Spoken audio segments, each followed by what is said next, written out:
Donald Trump called him tough.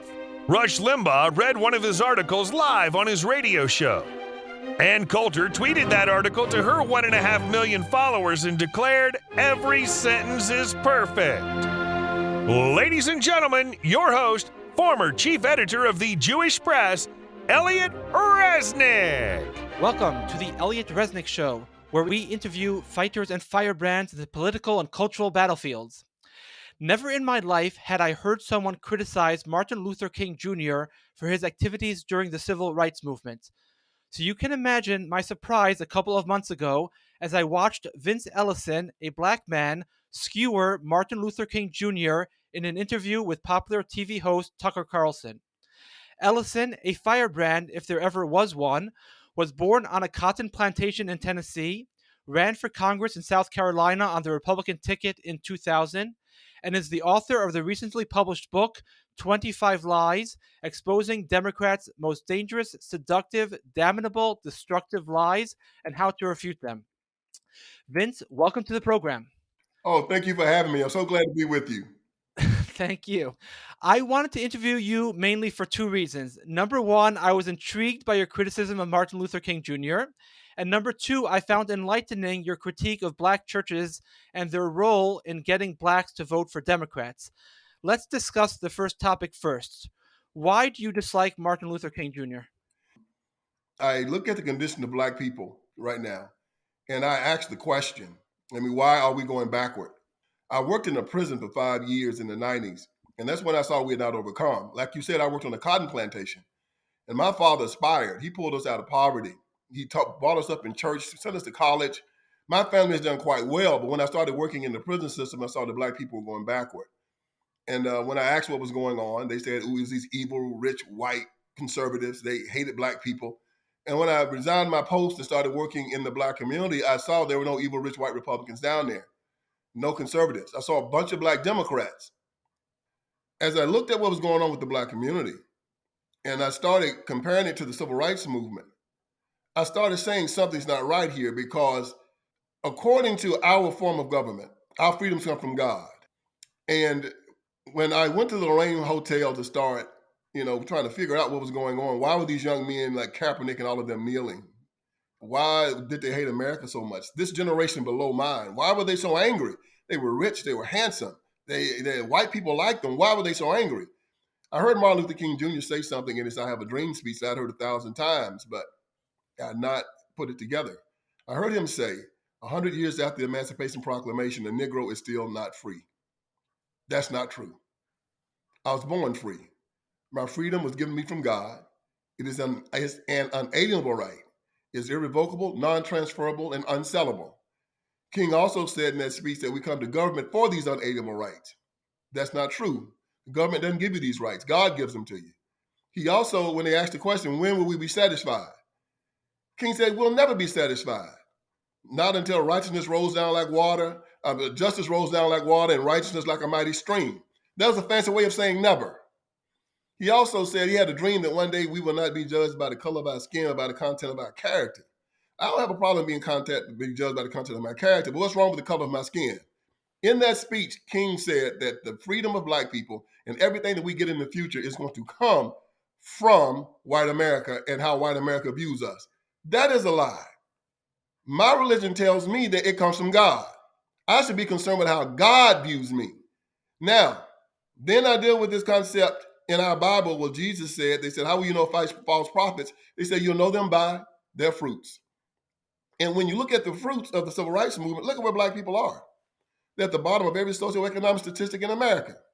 And I look at the Jewish people, man, I have so much respect for what they have done.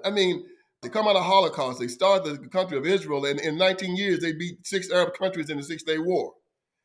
And you got the black community, black politicians. We've been free for over 200 years, and they still can't find a brother a job.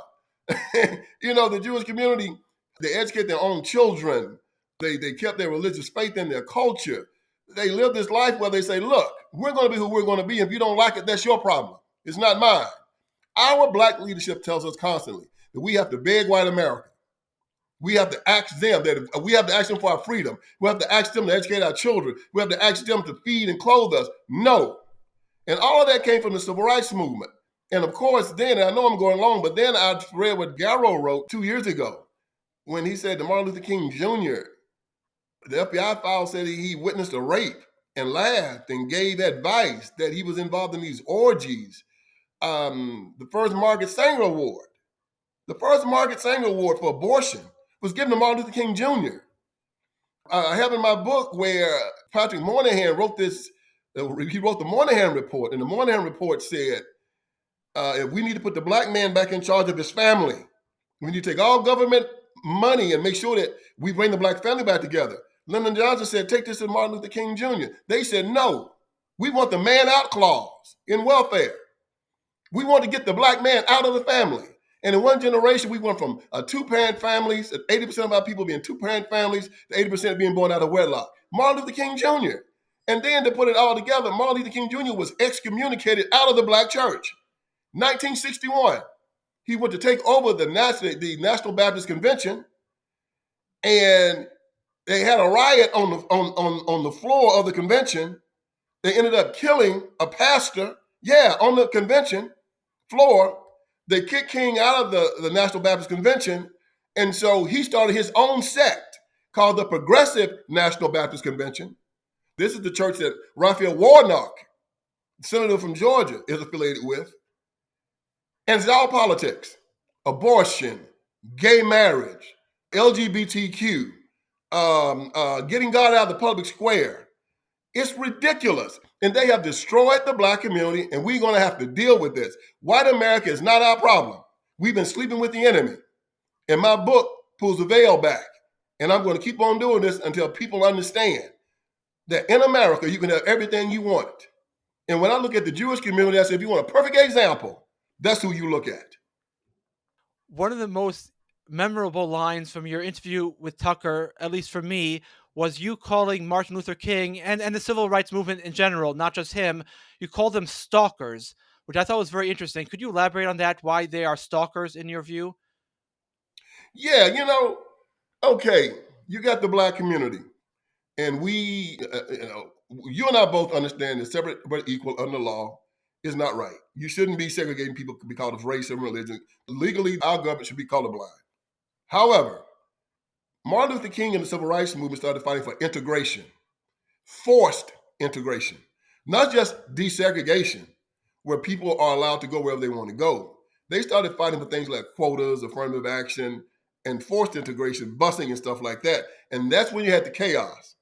So King and his crew started telling black people that we want you to go and do the sit-ins. We want you to go and fight to use the bathroom beside white people, to sit beside them on school buses.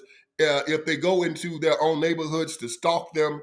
And wherever they go, even now, you are telling the black community to look in the windows and break into their neighborhoods and beg to be in their schools. It's stalking.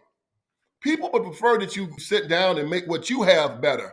And again, when you compare it to the Jewish community never had a problem with their own neighborhoods, never had a problem with their own synagogues, never had a problem with their own schools and universities. Matter of fact, you had people trying to break into theirs because theirs was so good. What you want to do is say, I want to make my community so nice that you want to break into it, not me trying to break into yours. A stalker, I don't care how beautiful, is an ugly person. A woman can be a supermodel, but if she becomes a stalker, she becomes ugly. Because the black community has stalked the white community running, white flight, that type of thing, right? Well, if white people run out, make your community better. Why do you have to have a ghetto because black people live there? If white people leave your school, make your school better. You don't have to call for busing and federal court orders to have integration and have desegregation in these schools. The civil rights movement today, even today, tells black Americans to be stalkers, to chase down people that they think are more affluent, break into their neighborhoods, go to federal court to go to their schools, go to federal court to make sure you get an affirmative action program, instead of just doing the hard work, doing the work. And then if you do the work, guess what will happen? Your business might look like the NBA, right? That is 85% black. Why? Because those basketball players did the work. It might look like the NFL, right? that in the 1960s was mostly white. Now it's mostly black. Why? Because they did the work. They didn't stalk. They went out there and they did the work. And it's this story in Genesis that I love so much. Cain and Abel. You know, Cain had an attitude because God rejected his offering and accepted the offering of his brother Abel. And God came to Cain and said, Cain, why are you angry? If you do well, will you not be accepted? And if not, sin waits at the door to master you, but you must master it. What did God tell Cain? If you do well, will you not be accepted? That's the key to it all, man. If you do well, you will be accepted. But if you're stalking, if you're mad, if you're angry, if you're hating your brother, envy, jealousy, greed, sin will wait at the door to master you. And it has mastered the left. It has mastered most of the black community.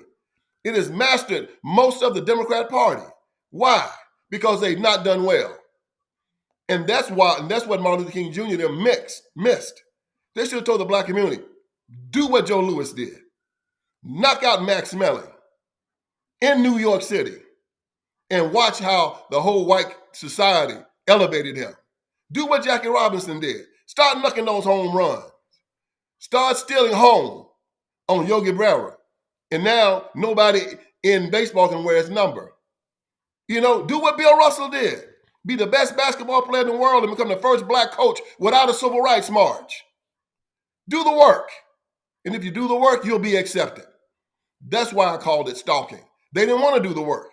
They wanted to put a gun to the head of white Americans and say, accept us, or we're going to call federal troops down on you. And you see, it didn't work because we're still at the bottom of every socioeconomic statistic in America. The Jewish community has done the work.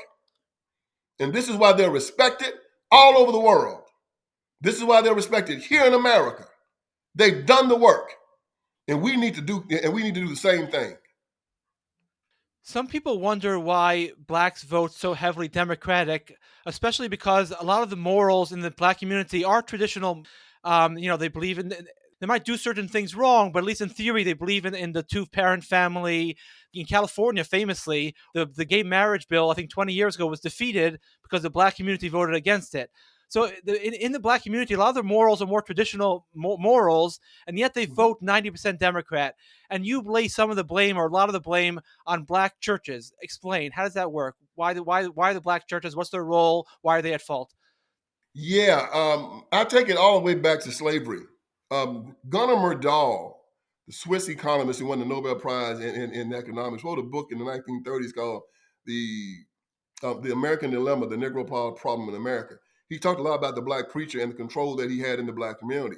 He took it all the way back to slavery and proved that the black preacher was designed by the Southern masters to control the black community for them.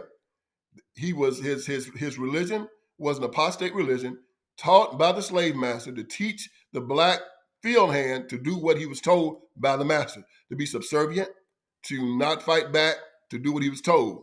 Consequently, during the Civil War, there were 4 million black slaves down south. There were 4.5 million white people down south, almost half and half. 87% of freed black men up north, 87% joined the Union Army and fought for the freedom of their brothers down south. Only about 5,000 black slaves out of the 4 million left the plantation and joined the Union Army, even after all the white men left the plantation and joined the Confederacy. There was nobody on the plantations to keep them on it. Nobody was there but the white women and the little boys. But they still would not leave the plantation. And as a matter of fact, they picked cotton. They built the ramparts for the Confederacy. They were the engine that kept the Confederacy going, the engine that was keeping them enslaved. After the war was over, they still had this love and this affinity for their master. Even though the federal government had issued the Homestead Act in 1866, they gave anyone that was 21 years old, head of a family, 160 acres of land if you just go out west and get it. Only about 6,000 black slaves went and took advantage of the Homestead Act. They stayed on the plantation. They chose to. And by 1876, even though a lot of the old white Confederates could not vote, the whole South went Democrat. And they went Democrat because black people then were voting for the Democratic Party. What is this called? It's called Stockholm Syndrome.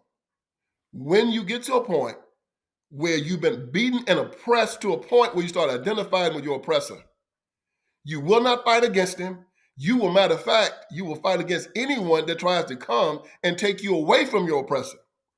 This syndrome was diagnosed in the early 1970s in Stockholm when they had a bank robbery and they kept the people hostage for 3 or 4 days. And after the police came in and got the people out, the people in the bank who were the hostages had fallen in love with their captors. 2 or 3 of the women got married to them. They visited them in the penitentiary and they started studying it. And they said, wow, this is interesting. It's the same thing that happened to black people with their Democrat slave masters. And so the black church has always been a part of that. Even today, it is a part of it. Al Sharpton, Jesse Jackson, the Civil Rights Movement. The Democrat Party voted against it en masse. But who did all of these guys in the Civil Rights Movement join when the movement was over with? Andrew Young, John Lewis, Jesse Jackson, all of them jumped with the Democrat Party, the same party that had been fighting against them. When it came to civil rights, they joined it. It's classic Stockholm Syndrome. Now it's cognitive dissonance, where people are having a difficult time dealing with being uncomfortable with their thinking when it comes to the Democratic Party. Nobody likes to believe they've been a fool. So when someone like me comes in and say, man, they made a fool out of you, people want to try to avoid that conversation. They want to believe that everything they've done, this effort justification. It's hard to stand against a group of people. The herd mentality. The black community has a way of getting you in line. It is vicious. It is hard. You'll be excommunicated. Your friends will leave you. If you don't fall in line and toe the line with the Democratic Party, they will jump down your throat and they will try to destroy you. They have just miscalculated me. I'm not scared of anybody. Anybody that comes to me and wants to have this conversation, they leave changed. My facts are absolute. I know what I'm talking about. And I tell them straight to their face, if you vote for the Democrat Party, knowing what I've just told you now, you have just decided to send your soul to hell. And hell is a choice. You can decide to save yourself or you can decide to go to hell with your Democrat friends. But you actually said in that interview with Tucker that many black people don't even know that, let's say, the Democratic Party is pro-LGBT or pro-abortion because their own pastors never tell them. And you would think a church is the place where you would discuss morality and values, but you say the pastors or the priests don't tell them these things. Why not? Well, because they've been told by their Democrat masters not to. They're all paid by the Democrat Party. Street money, souls to the polls. Souls to the polls is amazing. Every Sunday before the Tuesday of the election, George Soros and a bunch of other guys sent a lot of money through their nonprofits to black churches. And they paid the preachers to put their people on buses and take them to the polls to vote, knowing that 90% of them are going to vote Democrat. These preachers are giving money for themselves, and they give money to their parishioners to vote a certain way. Everybody knows it. It's on the news. Souls to the polls, souls to the polls. And they get their people to go to these polls in the inner city, Detroit, Philly, Milwaukee, you name it, and they pay them to vote for the Democratic Party. Again, Margaret Sanger, who is responsible for over 60 million murders when it comes down to abortion in America. When she started her abortion industry, Planned Parenthood, she had this side concept called the Negro Project, where her plan was to exterminate the black race. The greatest component of her Negro Project was a black preacher. She said, I'm going to hire black preachers to go and tell black women to have abortions because black women would believe them. She started paying black preachers back in the 1940s and 50s to go and tell black women to have abortions. Yeah, the black minister was part of the abortion industry. He's also now part of the LGBTQ industry because they pay a lot of money to the Democratic Party. The Democratic Party gives a lot of money to them, to the black preacher, and the black preacher keeps the black community under control. NAACP, SELC, the black politician, it's all part of a scheme. They don't care if black people stay poor. They don't care if they die. They don't care if their children remain uneducated. As long as they get 95% of the black vote, that's all they want. They need at least 90 to survive. And they've been getting it. And as long as they get it, nothing is going to change. They are a party that only cares about power. And they get their power from slavery up until now through the Black community. Is it just personal greed though, or is it more subtle, where like a politician will go over to a black pastor and say, "Look, you're getting certain tax breaks, and we're giving you certain money for some of your programs, and if you vote the wrong way, this money might not be coming to your church anymore." So is it more subtle, where the pastor says to himself, maybe I don't want to be quiet, but I'm doing it for the greater good because I want to keep my church flourishing, or is it just personal, greed? No, it's personal greed, man. I remember when, what was it? I think it was Christine Todd Whitman. She was the governor of New Jersey. I think that was who it was. She was running for office, and her campaign manager talked about how he paid black preachers to not take their congregation to the polls to vote for the Democrat, and that's how she won.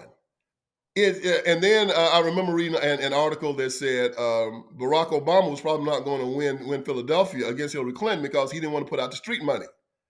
And so Barack finally put out the street money, and he won. When Harold Washington was running for mayor in the city of Chicago, they had one of Harold Washington's opponents was giving the black community $10 per vote. And Harold Washington found out about it and knew that he didn't have the cash to give the people that money. So Harold Washington was his name was number 9 on the ballot. So Harold Washington put out a flyer, told the black community to take the dime, which is the $10, take the dime and still vote 9. It's known. This is what they do. This is what they've always done.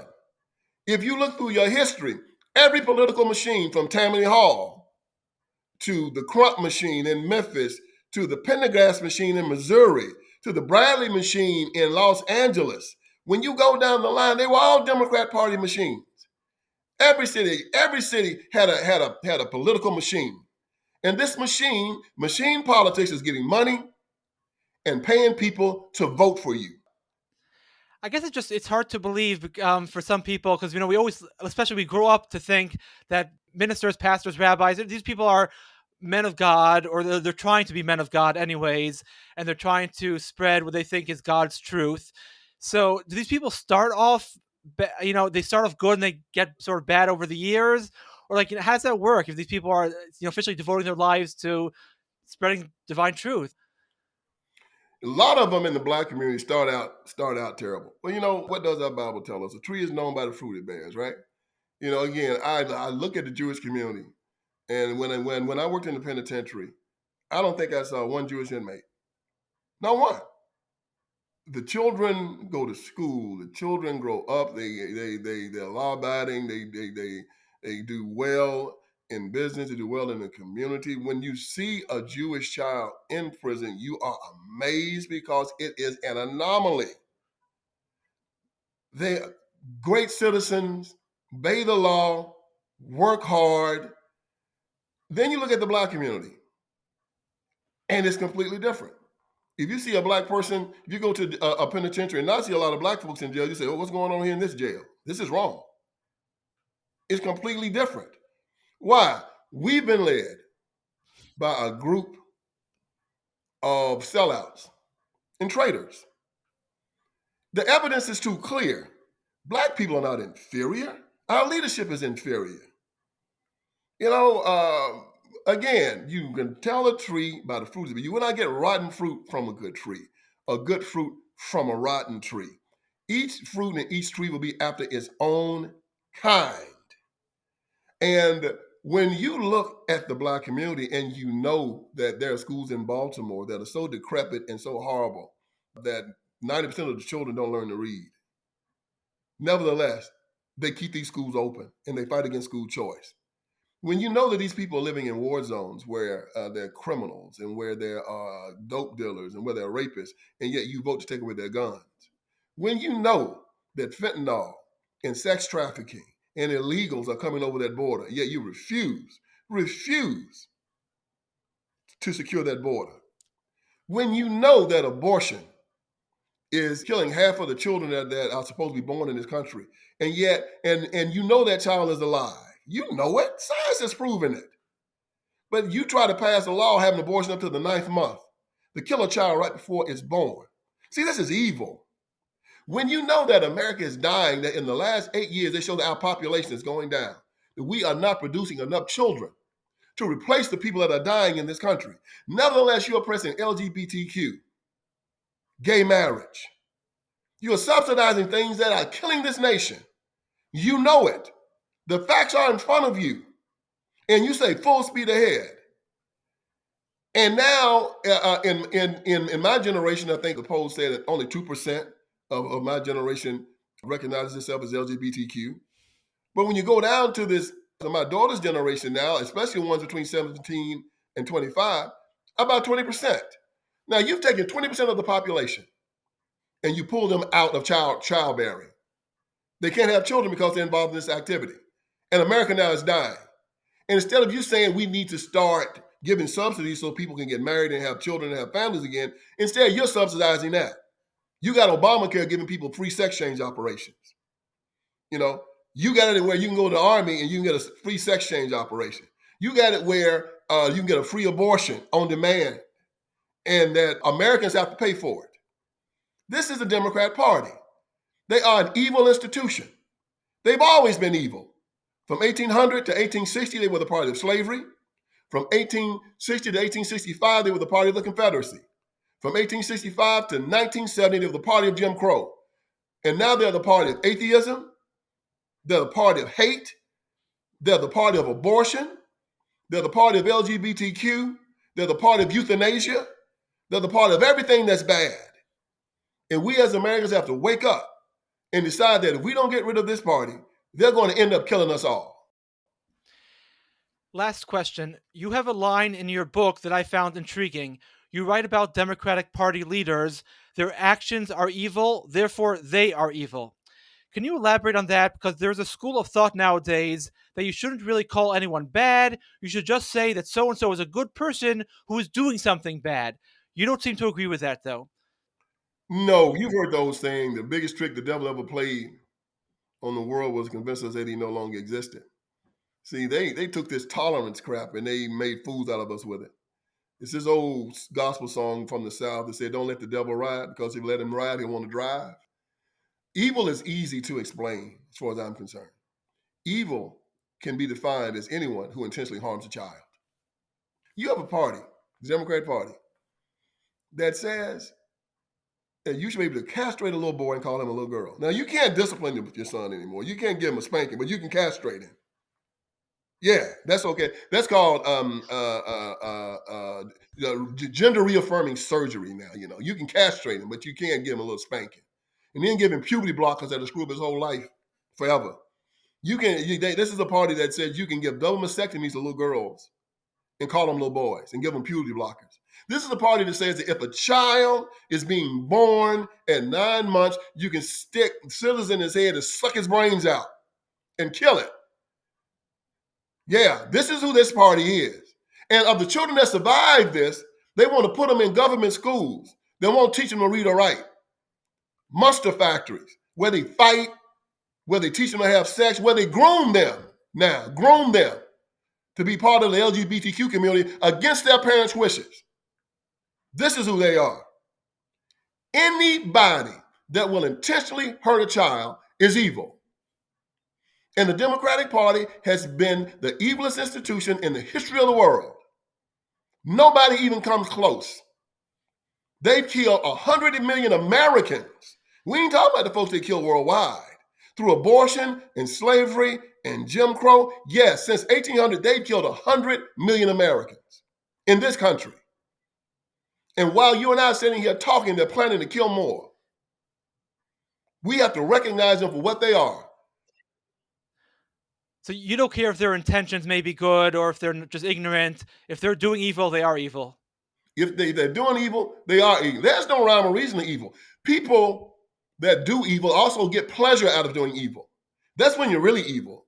When you are a type of individual that say, hey, man, I enjoy doing evil. These people enjoy doing evil, man. They got this thing, shout your abortion, pride. in doing LGBTQ pride. And as you and I know, pride is one of the 7 deadly sins. Matter of fact, C.S. Lewis said it's the most damnable sin. Pride. Yeah, I got pride in doing wrong. See, that's evil. Yeah, we all screw up. We all mess up. Repentance, forbearance, forgiveness. I believe in all of that. But you can't do that with a person that says, I did this today, I enjoyed it, I'm going to do it again tomorrow, I'm going to enjoy it more. And I'm going to make you engage in it with me, or I'm going to put you in jail. You know, we're going to take your children out of your home and we're going to groom them into our way of thinking. And we don't care if you don't like it. And we're going to make you pay for it. We're going to disarm you so that just in case you want to get a little mad about it, you can't do anything about it. Yeah, we're going to allow sex trafficking come over the border, even though we know little children being sex trafficked. We also know that they're bringing fentanyl over here, killing children. We know it, but we're not going to secure the border. Yeah, we know it. See, Occam's razor said, you know, the easiest explanation is usually the truest. Yeah, evil.